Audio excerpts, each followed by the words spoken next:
के मॉनसून सत्र की आज सत्र का तीसरा दिन रहा। सदन में मुख्यमंत्री नीतीश कुमार और तेजस्वी यादव के बीच जोरदार बहसबाजी देखने को मिली है।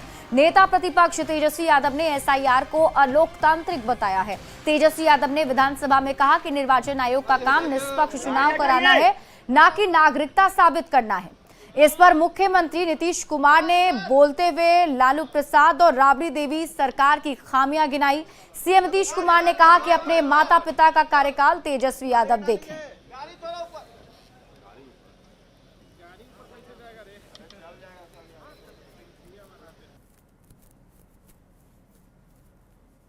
सुरक्षा बलों के बीच हाथापाई की नौबत आ गई और ये तस्वीर जरा देखिए, कश्मकश अभी भी जारी है।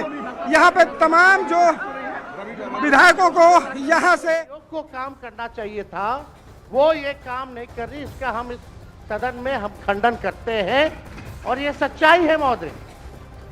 मतलब चुनाव आयोग का ये कहना है कि हम जो है कंप्लेंट मिला कि बाहरी वोटर आ गए हैं या बाहर के अंदर आ गए हैं, ये उनके न्यूज़ के सूत्रों से मिला। शर्म की बात है कि अभी भी इतना बड़ा ड्राइव एसआईआर का चल रहा है और इलेक्शन कमिश्नर अब तक जो है प्रेस कॉन्फ्रेंस करके अपने पक्ष को नहीं रखे हैं और सूत्रों से खबर मिलती रही है। 2003 में ये ड्राइव हुआ था महोदय, जब अटल जी की सरकार थी। उस समय 1 से 2 साल लगा था इसको करने, और अब ये जाकर के हो रहा है। यानी इन बीच में 2025 और 2003 के बीच में कई चुनाव हो गए। यानी हम मान लें कि नीतीश कुमार जी मुख्यमंत्री बने हैं तो वो फर्जी मुख्यमंत्री बने हुए हैं। अगर नीतीश मोदी जी का चुनाव हुआ तो वो फर्जी मुख्यमंत्री बने हुए, या हम जितने विधायक हम भी चुन करके आए हैं तो वो फर्जी वोटर से बात ही बोल रहा है। अरे काहे के लिए बोल रहे हो? जब उम्र तुम्हारा कम था, तुम्हारे पिताजी 7 साल मंत्री थे और उसके बाद तुम्हारी माता 7 फिर मंत्री रही, आज तुम मुख्यमंत्री रहे। और उसके बाद क्या उस समय की स्थिति है? अगर चाहोगे तो पहले क्या था और उसके बाद से जब 20 साल हुआ, हम तो 9 महीना नहीं भी रहे, हमने दूसरे को दे दिया। और सारा का सारा बीच में 1.5 साल आप लोगों को भी किया, लेकिन आप लोग भी ठीक नहीं कर रहे थे तो छोड़ दिया। अब हम लोग जो साथ में रहे शुरू से, अब उन्हीं के साथ सब दिन रहेंगे। सीएम नीतीश कुमार ने कहा कि महिलाओं के लिए आपने क्या किया है। पटना तक में कोई शाम को निकल नहीं रहा था, हमने मिलकर जहां कहीं भी कमी थी उसे पूरा कर दिया है। हमने महिलाओं के लिए काफी कुछ किया है। हम लोगों ने 50% आरक्षण दिया है। हमने मुस्लिमों के लिए भी काफी कुछ काम किया है। अरे 2-3 वो महिला है, अभी बताओ कि पहले कोई महिला को कुछ दिया था? कोई महिला को दिए थे? अरे हम ही ने 50% किया। बैठो ना, कुछ किया? अरे इसकी माता थी तो उसी पर ना बोल रहे हो? क्या है? हम लोगों ने जितना ज्यादा महिलाओं के लिए भी किया, 50% शुरू किया 6 से ही, 2006 से ही। और कितना ज्यादा महिलाओं के लिए किया। तो बिहार विधानमंडल के मॉनसून सत्र का आज तीसरे दिन भी कार्यवाही जो है हंगामे की भेंट चढ़ गई। सदन के बाहर और भीतर विपक्ष का हंगामा जारी रहा। बिहार विधान परिषद की कार्यवाही शुरू होने के पहले सदन के बाहर विरोधी दल की नेता राबड़ी देवी काली साड़ी पहनकर सदन पहुंची थी और इस दौरान विपक्ष के विधायकों ने जमकर नारेबाजी की और सरकार से मतदाता सूची पुनरीक्षण को वापस लेने की मांग की है। खंडों को सदन के समक्ष रखता हूं। प्रश्न एक खंड। सीएम नीतीश कुमार के बोलने के बाद बिहार विधानसभा में आरजेडी विधायक भाई वीरेंद्र की एक टिप्पणी के बाद अध्यक्ष नंद किशोर यादव ने गहरी आपत्ति जताई है। क्या कुछ कहा है आपको दिखाते हैं। वीरेंद्र जी, सुना मेरी आप? नहीं, ये गलत बात है, ये गलत बात है।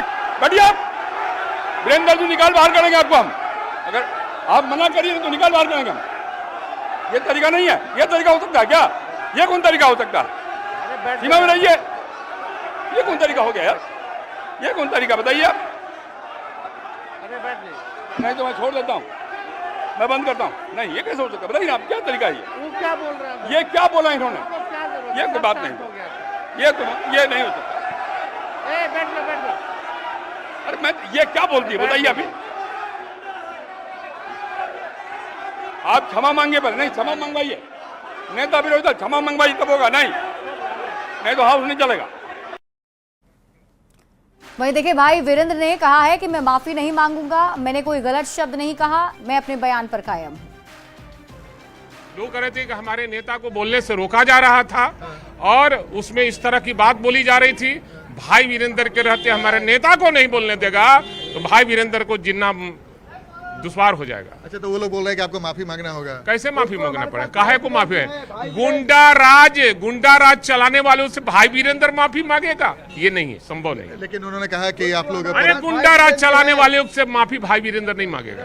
लेकिन वो लोग कह रहे कि आप नहीं मांगेंगे। इंसान का पैर पकड़ लूंगा, गुंडे लोग का राज है, उसका माफी नहीं मांगेगा। सदन कार्रवाई खत्म भी होगी तो उसके बाद भी आप में और 2 मंत्रियों में भसाभसी हो रहे थे। नहीं, हमसे भसाभसी नहीं हो रही थी, हम तो टुकुर देख रहे थे। नेता प्रतिपक्ष तेजस्वी यादव ने भाई वीरेंद्र का बचाव किया है। उन्होंने किसी का नाम थोड़ी लिया, जो उन्होंने कहा उसमें कोई गलती नहीं थी।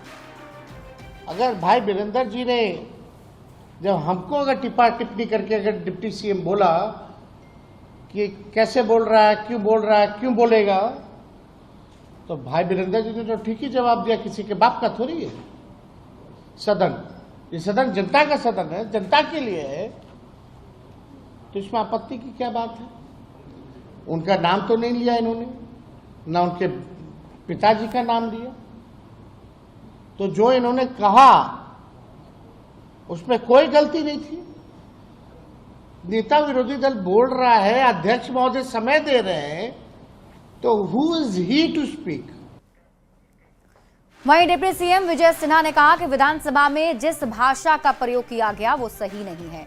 ये 90 का दशक नहीं है। एसआईआर पर लोगों को विपक्ष भड़का रहा है। भूल गए हैं कि ये 90 का दशक नहीं है, जनता को भरमाने का, एसआईआर पर लोगों को बरगलाने का ये बयानबाजी कर रहे हैं, संवैधानिक संस्था का अपमान कर रहे हैं। लोकतंत्र में इनको विश्वास नहीं है। मुख्यमंत्री ने तो साफ कहा कि 2 दिन के बाद सदन खत्म होगा, चुनाव में जाइए, जनता मालिक है, जिसको जनता आशीर्वाद देगा आइए, उसका ये विरोध कर रहे हैं। और जिसका बाप का है, ये शब्द का उपयोग पर हमने कहा कि माफी मांगिए। ये माफी नहीं मांगना, ये जंगल राज वाले लोग गुंडा राज का प्रदर्शन सदन के अंदर और सदन के बाहर कर रहे हैं। तेजस्वी यादव ने सदन में उन्हें बोलने से रोकने पर डिप्टी सीएम विजय सिन्हा पर तंज कसा है। उन्होंने कहा कि सदन में अगर विपक्ष नहीं बोलेगा और अपनी बात नहीं रखेगा तो कौन बोलेगा? हम तो अनुमति से बोल रहे थे, लेकिन डिप्टी सीएम का कमेंट आता है जो विजय सिन्हा है, जिनको कुछ आता जाता नहीं है, बकवास करने में दिलचस्पी रहती है, हाईलाइट कैसे रहे, कैमरे के सामने बस कैसे बने रहे, खबरों में कैसे रहे, दिन भर उनका काम इसी पर है। और उनका बयान आता है कि यही बोलता रहेगा, खैली कितना बोलेगा, क्यों बोलने दिया जा रहा है। इस तरह का बयान कितना अमर्यादित है।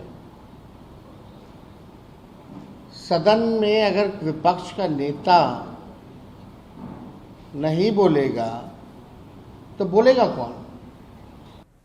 विधानसभा के मॉनसून सत्र के तीसरे दिन विपक्ष ने सदन में एसआईआर का मुद्दा उठाया। बिहार के नेता प्रतिपक्ष तेजस्वी यादव ने इस दौरान विपक्ष की सभी बातों को सदन में रखा है। एसआईआर पर जो है चर्चा जो है कराई जाए। और कल भी हम लोग जो है स्पीकर महोदय से बाहर भी मिले, हम लोग सदन के अंदर मिले और अपना प्रस्ताव को पूरे विपक्ष के लोगों ने रखा। और आज हमको उन्हीं की अनुमति से आज सदन में बोलने का मौका मिला।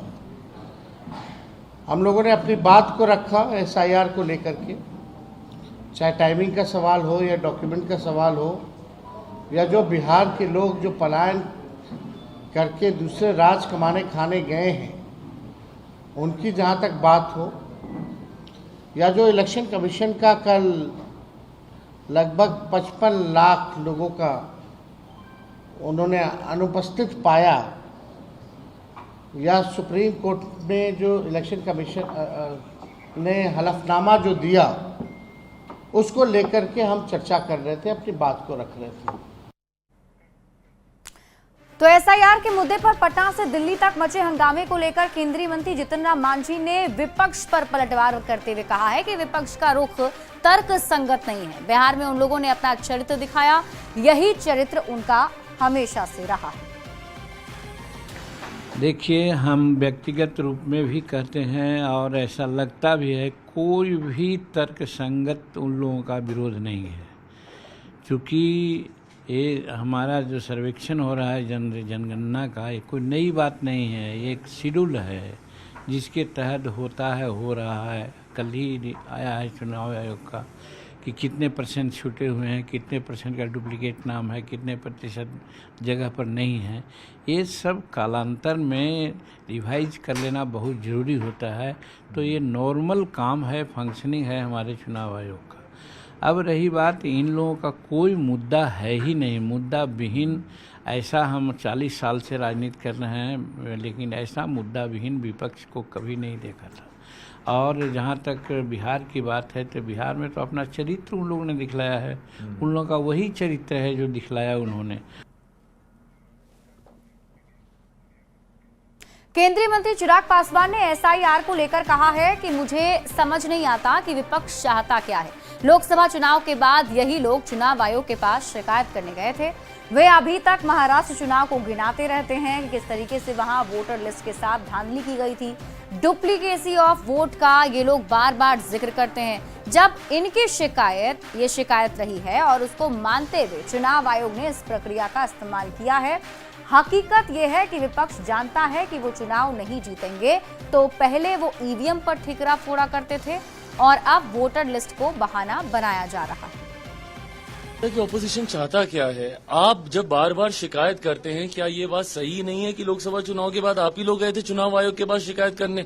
महाराष्ट्र चुनाव को अभी तक ये लोग गिनाते रहते हैं कि किस तरीके से वहां पे वोटर लिस्ट के साथ धांधली की गई। डुप्लीकेसी ऑफ द वोट का बार बार ये लोग जिक्र करते हैं।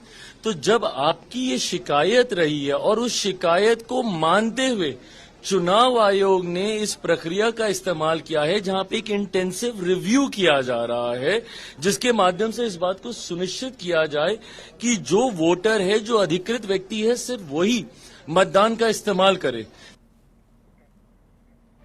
और यार रुक एक छोटे